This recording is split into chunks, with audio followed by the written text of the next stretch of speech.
The first time I heard or saw Lenny Kravitz, he was dating Lisa Bonet, and he was under the name Romeo Blue. Romeo Blue. And Lisa was still on the Cosby Show, and she was a very cute, very sexy woman.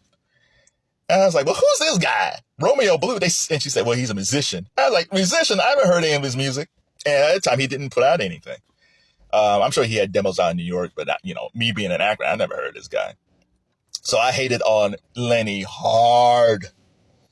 And then he did put out his debut album under the name Lenny Kravitz on the album Let Love Rule.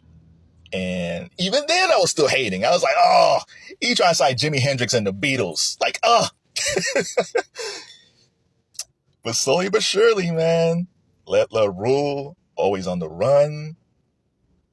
Those are some really good songs. And Lenny, he won me over. Slowly he did. But then he made that second album. Because at least by the second album, he and Lisa had broken up. And he made It Ain't Over Till It's Over, trying to get her back. Which to me, it's funny because today you hear a lot of this, oh, he's ick. He's an ick factor. I was like, oh my God, just let it go. I don't think women really understand what it means when a woman breaks up with a man and the man really loves her, right? It doesn't matter if there was cheating involved or not cheating.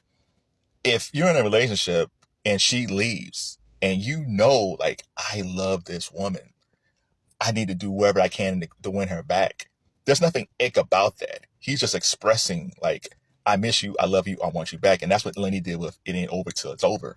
Like he tried hard, but Lisa, she didn't come back. And then we didn't even see her in a relationship really until Jason Momoa, like years later. And they were solid and now they've broken up. But still, Lenny tried. And I think he did an interview where he says Lisa will always have his heart. Like, it'd be fascinating to see what they would have been like if they would have stayed together. But Lenny still loves Lisa, but he can't work it out. So then Lenny did Are You Going My Way on that next album. And it's like, oh my God, the riff on that song, Are You Going My Way, is like 30 years old, over 30 years old. And it's timeless. But that's Lenny. Like his music is timeless music. Yeah, you could argue that he borrows a lot from the 70s on his riffs and his guitar playing, all that stuff. But you know what? Who gives an F? The music is so good. And another thing that's great about Lenny is that during the grunge era, he could have very easily, when Nirvana and Pearl Jam and Soundgarden and Alice in Chains and Stone Temple Pilots, when all those bands were hot, he could have very easily made a grunge album. He could have done it. And maybe there is an old album that he put together in 94 that was grunge heavy, and maybe he put it away. But no, he said, you know what? This is who I am. My focus is I love 70s rock. I love Prince. This is who I am, and I'm sticking to that. And speaking of Prince, Lenny came at a good time, because if Lenny Kravitz would have came out today, he wouldn't be the icon he is today. Lenny came at a time that was post-Prince. It was post-Purple Rain. Prince, he was a biracial dude who loved R&B, who loved gospel, who loved rock. And he bounced around different genres, and it was fine. And Lenny kind of followed that path. He might have been not as R&B heavy as Prince was at times. But Lenny had his own niche and own style, which was amazing. But this is where we miss guys like Prince. Like when I look at Gary Clark Jr., like Gary Clark Jr. should be way bigger than he is. But unfortunately, he came at an era where you didn't have a Prince. Like Lenny's heyday has been gone for a while, so he couldn't kind of jump on the Lenny train. But if you listen to Gary Clark Jr. and the guitar playing and the blues influence, like he's like Lenny in a lot of ways. It's just that radio will not play him. Speaking of radio, so I look at R&B radio. Lenny came through a time where even R&B radio stations would, if they like a song on their album, it's like, well, we can't play the rockier stuff, but we'll play more of the funky stuff. Like It Ain't Over Till It's Over was played on R&B stations.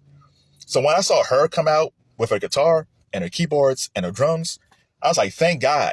Like we can move past the twerking thing and go back to seeing women play instruments like a Patrice Rushen, like an Alicia Keys or N.E.R.E. Like back in the 2000s, you had Alicia on the piano and India on rocking, having having just a straight guitar, not electric guitar, but almost like a folky type guitar. And that was amazing to see.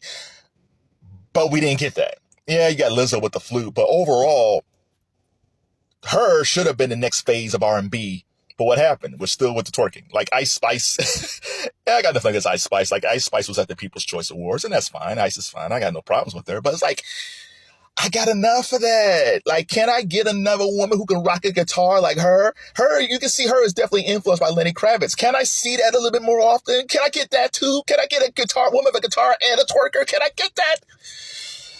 Anyway, this is about Lenny. So Lenny, congratulations on winning the Musical Icon Award from the People's Choice Award. I know like Taylor got 4 albums of the year, but the fact that Lenny never won an album of the year is still amazing to me. And the fact that Lenny actually wasn't even never like people's sexiest man alive. John Legend has been sexiest man alive, but Lenny Kravitz isn't it? Hasn't won the sexiest man alive?